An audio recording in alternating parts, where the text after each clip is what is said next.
Lyft and Uber drivers, are you confused with medical rides? Because you don't know what you should do and what you should not do? Well, this video is for you. It's best that you stay to the end of this video because I'm going to drop some major jewels that's going to help you understand what you should be doing and what you should not be doing. Now, medical rides. Let's talk about it. So with insurance providers like Medicaid, a lot of people are on Medicaid, okay? They have a transportation department because their insurance plans provides transportation to the doctors and back home, okay? Medical appointments. Now, then you have Medicaid contractors where you see in your city a lot of medical transportation vans. Majority of them have contracts with Medicaid and other insurance providers that provide transportation for their customers. Okay, now let me help you understand the difference, okay? With the Medicaid contractor, the transportation vans that you see all over the world, okay? They are contractors who have a contract with Medicaid. In that contract, they have to go through certain types of training. They have to be fully prepared before they get the contract to provide transportation to Medicaid customers, okay? Now, and if they are a company that has drivers, they have to train the drivers on the things that they're supposed to do per the Medicaid contract. Now, so when Medicaid transportation cannot take a customer to the doctor or pick them up from the doctor, Lyft and Uber and Medicaid has a contract together where Medicaid will send the trips to Lyft and Uber that the contractors cannot fulfill. So Lyft and Uber has the same type of contract with Medicaid as the contractors do, right? But us as drivers on these platforms, we don't have that contract. We are independent contractors. There is no legal obligation attached between a Lyft driver, Uber driver, and Lyft and Uber, the companies. We're just independent contractors. Now, with Medicaid, the Medicaid contractors are required to have certain amount of insurance and different other things within that insurance that covers them in case of any situations where there's an accident and an individual get hurt in route to the doctor or en route from the doctor back home. With Lyft and Uber drivers, we are independent contractors.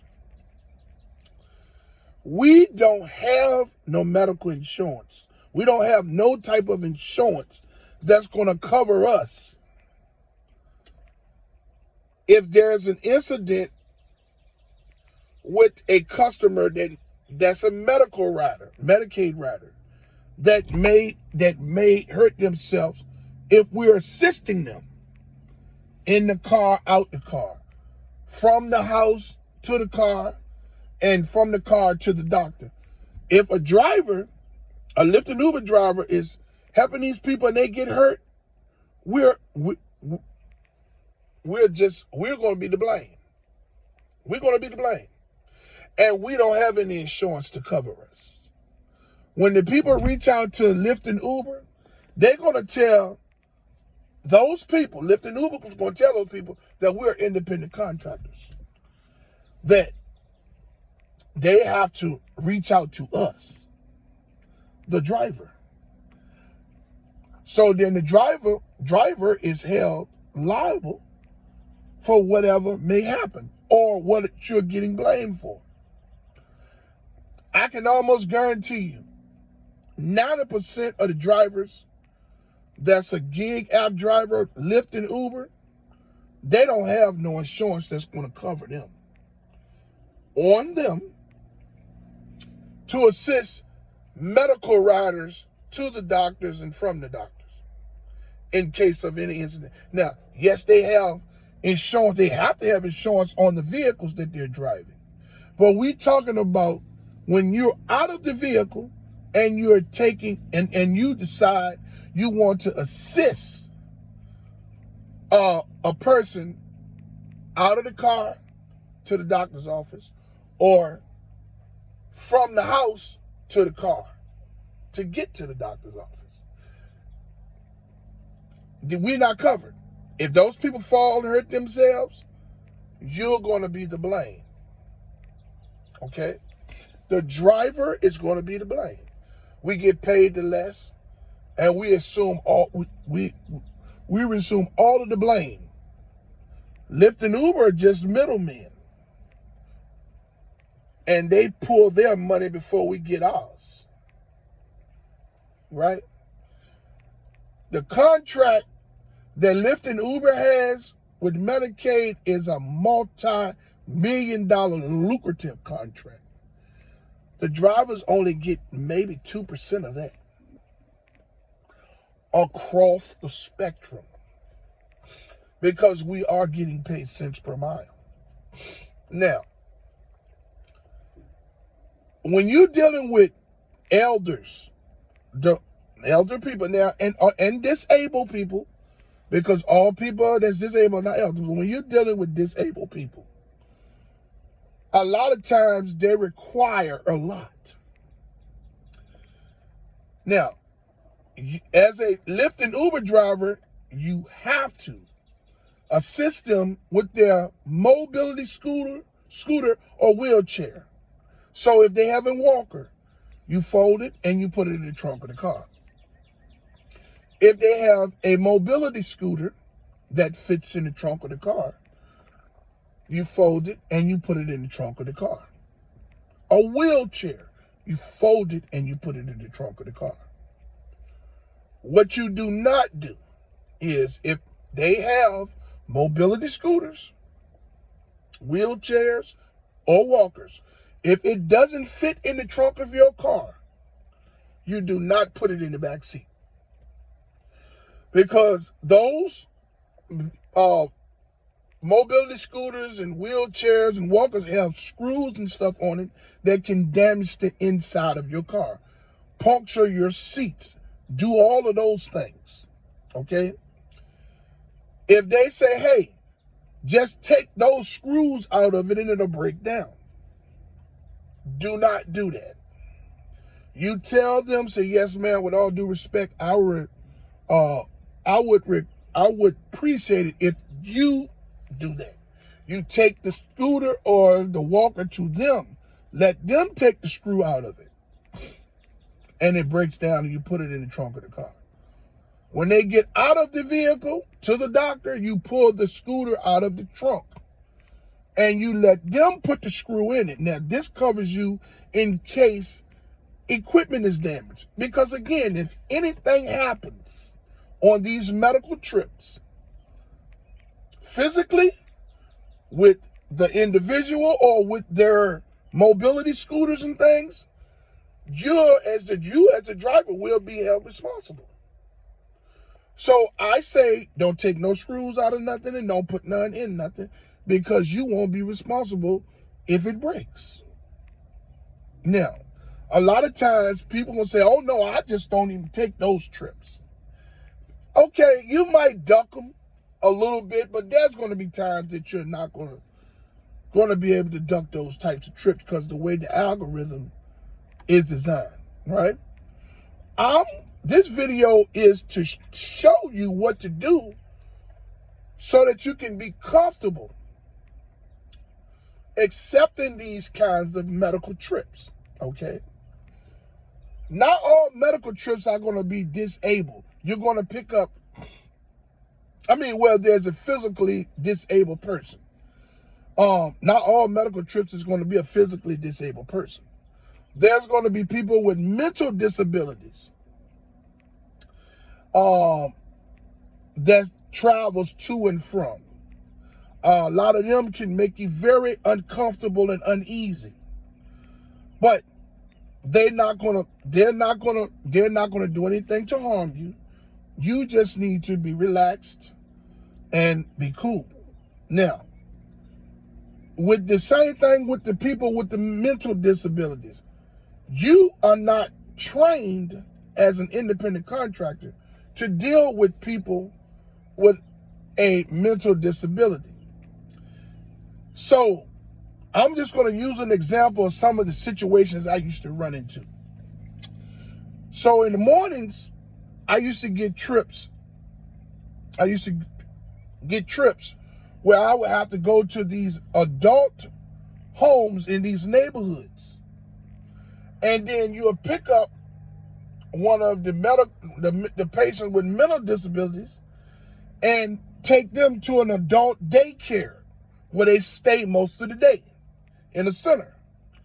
Okay, well, when you get to the center is closed because it's early in the morning. So if you ever faced with a situation like that, it is not your responsibility to stay there and wait for that center to open. When you get to the location, more than likely, the individual is going to get out the car. You clear the trip and you go to the next trip. Them people that sent him from that house knew that that building wasn't open. That's not your fault.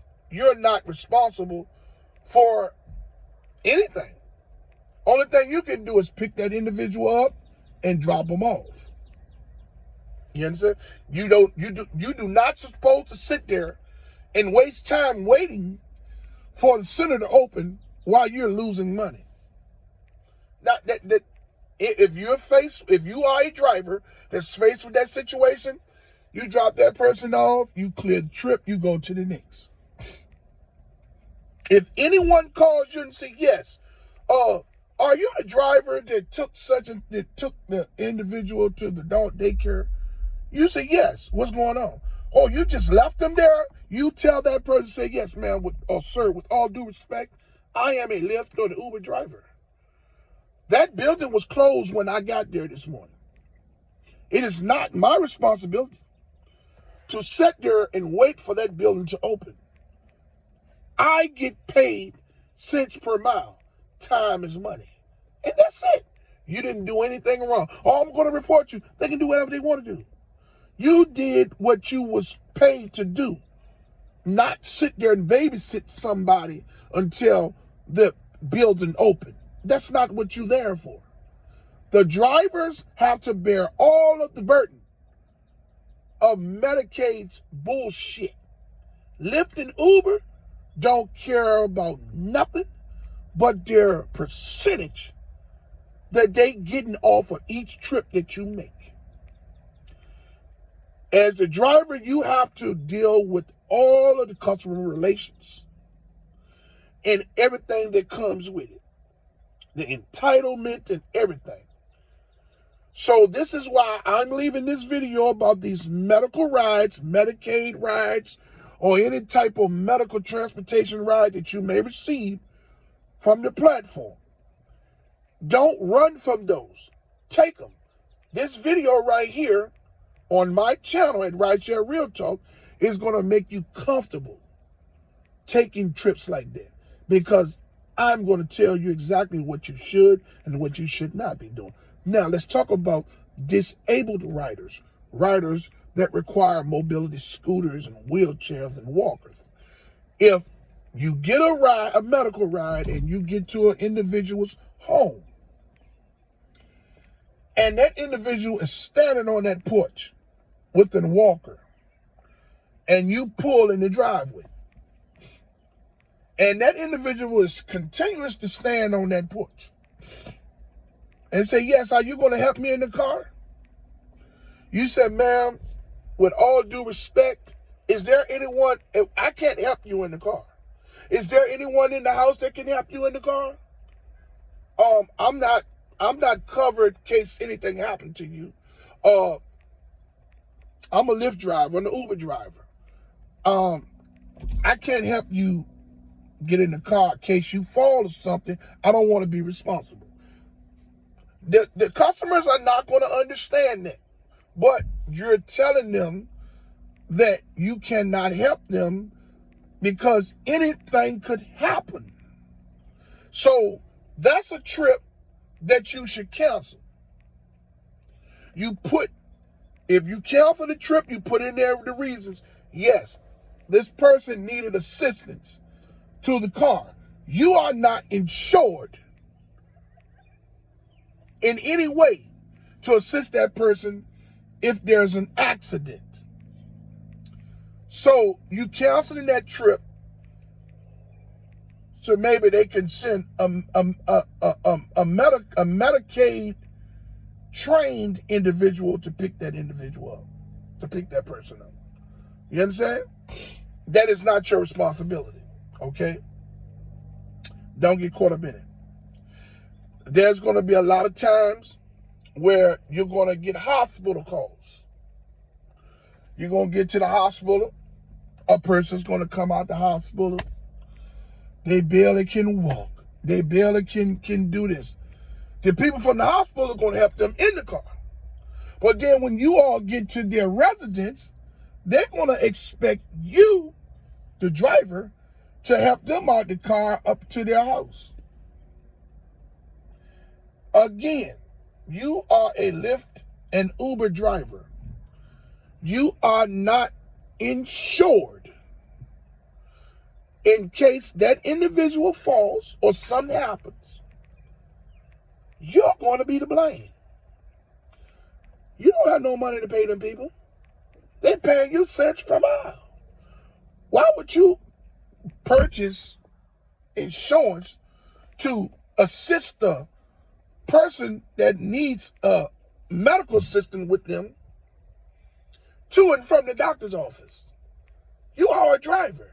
If these people need medical assistance, Medicaid needs to send an assistant with them to help them in the car, out the car, to the doctor's office, and to the house, and from the house to the car. We are independent contractors. When the people fall and hurt themselves because you're assisting them people's family is going to reach out to Lyft and Uber. Give them the trip, the person's name. Lyft and Uber going to tell them they're independent contractors. You have to go after them independently. That's what they're going to tell them. So this video is telling you to be careful and to know what you're doing, what you should do and what you should not do, so that you can make sure that you're covered in case any situation happens. You can prevent it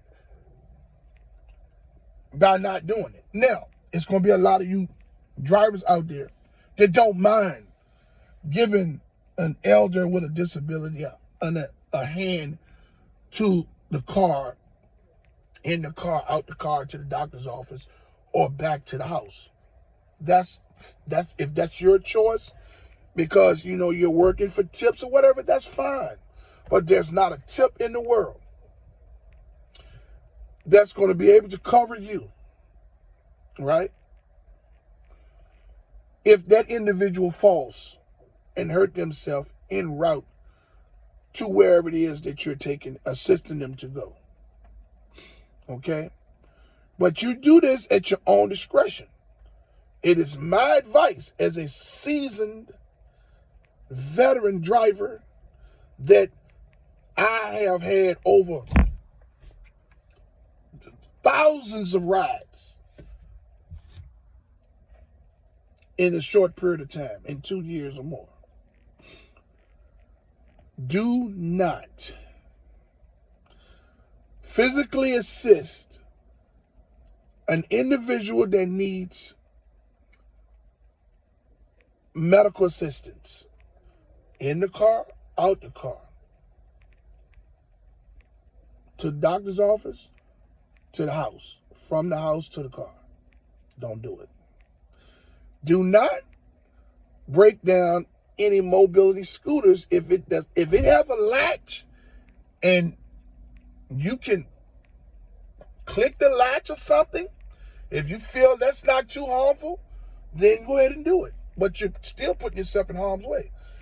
Anything that needs any screws or any latches that need to be adjusted, you take it to the individual and let them pull the latch. So if it breaks, it's on them. Because if you remove any screws or you pull any latches to break it down and it breaks, the driver is going to be responsible for it. So the reason I'm telling you all to please be careful is because you're not covered. We don't make enough money out here to be getting no insurance for this. People are not properly trained to be hailing people that need medical assistance.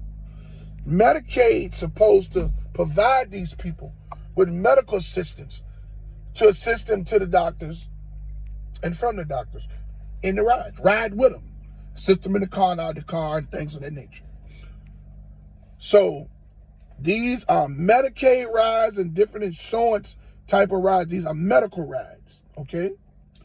The mentally disabled, their only responsibility you have is to pick them up and drop them off. When you drop them off, you have nothing else to do with it, okay? You do not sit idle and wait on the building to open because you're losing money. You're not getting paid that kind of money. Medicaid and Lyft and Uber and Lyft has the contract with Medicaid. They get paid handsomely. The drivers, we only get cents per mile, but yet we have to bear the burden of all the customer relations and entitled attitude and behaviors. So people, as a driver for Lyft and Uber, you approach this as you feel a need to approach it. But it is my advice as a seasoned driver to please do not assist an individual that needs medical assistance to and from the doctors and back home, in the car and out the car. You're not covered. And you're going to be the one that's to blame if they fall and hurt themselves. Hey, I would like to ask you all to subscribe, like, and share. This helps my channel grow. Hey, I'm going to go ahead and end this video. It's a beautiful day today. I hope you all have a wonderful day. I'm out.